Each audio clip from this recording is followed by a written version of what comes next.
La matinale d'Europe 1, 6h30, 9h. Thomas Soto. C'est le débrief de la matinale, les temps forts de ce que vous avez entendu ce matin sur Europe 1. Le garde des Sceaux, François Bayrou, ne sera donc plus au gouvernement, dans le gouvernement Édouard Philippe II, qui sera nommé ce soir avant 18h en principe.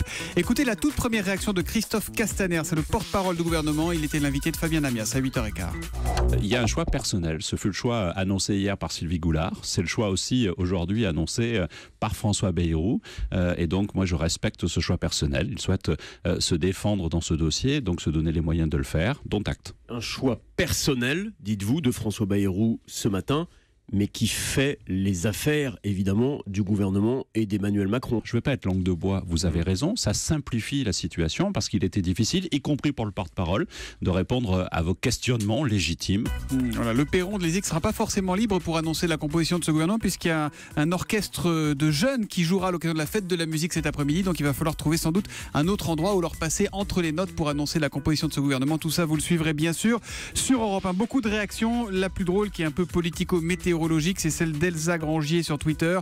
Le MoDem est très sensible à la canicule puisqu'après Sylvie Goulard, François Bayrou et Marielle de Sarney probablement quitteront donc ce gouvernement. Les températures, elles, continuent de grimper. Pascal Chanvert, président de l'association des directeurs au service des personnes âgées, est inquiet. Écoutez ce qu'il nous disait dans le journal de 7h30.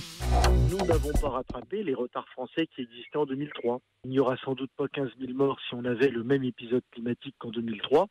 Mais malheureusement, je crains qu'il y ait des milliers de morts. S'il faut accompagner les personnes dans des salles climatisées, s'il faut régulièrement les rafraîchir, tout cela prend du temps.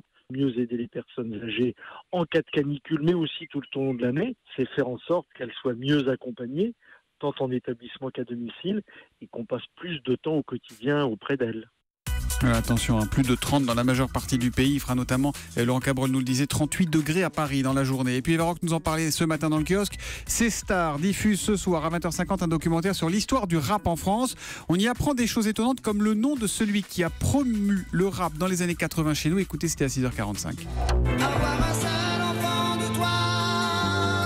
Phil Barnet. Exactement. Phil Barnet, c'est sur la radio Carbone 14. Il est Est-ce le qu'on peut premier... climatiser le siège d'Eva Rock? Mais non, pas du tout. C'est le premier à diffuser et à promouvoir du rap, courant artistique né dans les ghettos new-yorkais.